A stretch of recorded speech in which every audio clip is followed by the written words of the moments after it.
Hey, it's Attorney Griffin from Frazier and Griffin. I'm thankful that you joined me today for Free Advice Friday. On today's topic, I want to talk to you a little bit about traffic citations and your driver's license. Recently, I've had a lot of people come in and say, Attorney Griffin, I have old tickets and I have tickets that I'm trying to get squared away and I want to get my license back. Sometimes people come into a couple of dollars and they have money to pay fines and they won't get things situated. So the first thing I tell them is let's get your driving record and see what needs to be done. You know, when you have citations and you've lost your license for not going to court or failing to appear, a lot of people don't understand, well, I don't understand why I lost my license or how I got into this hole.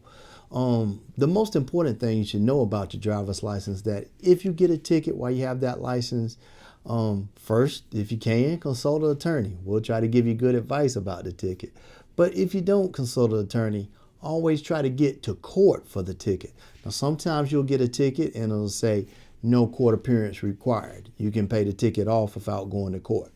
So if you can pay the ticket off, some people go online or take the fees in and just pay it off. But one thing about those tickets, if you get a ticket and you do not appear in court, after 20 days, DMV will send you a notice that, hey, you haven't been to court and we're going to take your license, suspend it or revoke it for not appearing in court. Another thing you should know is that after 20 days, if you haven't been to court for that ticket, North Carolina adds an additional $200 late fee. So now you just gotten a ticket that was a $180 or $190 cost of court and $25 fine. If you didn't go to court, if you want to take care or handle that ticket, it's $200. Now say you let a couple of tickets go and a couple of years go by and you have 5 or 6 tickets. If those tickets have $200 fines each, you may have $1,000 or $1,200 worth of late fees. And that's not including the court costs and fines that you may have to pay for those tickets. So the most important thing to do when you get a ticket, if you don't pay it, then go to court. Go to court, make sure you get in there and get an appearance. Even if you go to court and enter a plea to the ticket and you can't afford to pay it, well, you won't get the $200 late fee. You might get a $40 or $50 fee for not paying it, but you won't get the $200 fee.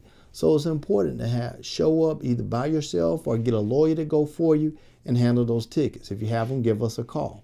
Another thing people ask me is when you have a revoked license, if you have several tickets like that, yes, it is important to get legal counsel or talk to an attorney. Sometimes we can put those tickets together if you have a few of them and ask the DA to consider dismissing some.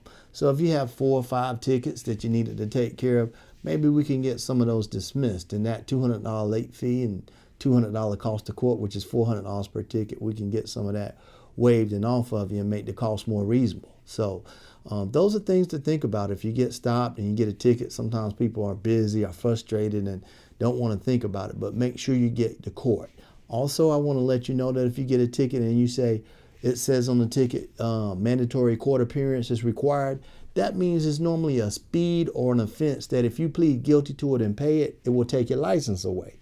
So that ticket, they tell you must come to court. So you either have to appear yourself or hire an attorney. The reason why North Carolina does that is because when you have those tickets that if you just pay off, you'll lose your license, they're asking you to come to court so that the judge or the DA can inform you, hey, if you plead guilty to this, you'll lose your license. So next time you get a ticket, if you don't know what to do, consider calling us at Frazier and Griffin, 919-680-4039. This is Free Advice Friday. Thank you for joining me, and I hope you have a good weekend.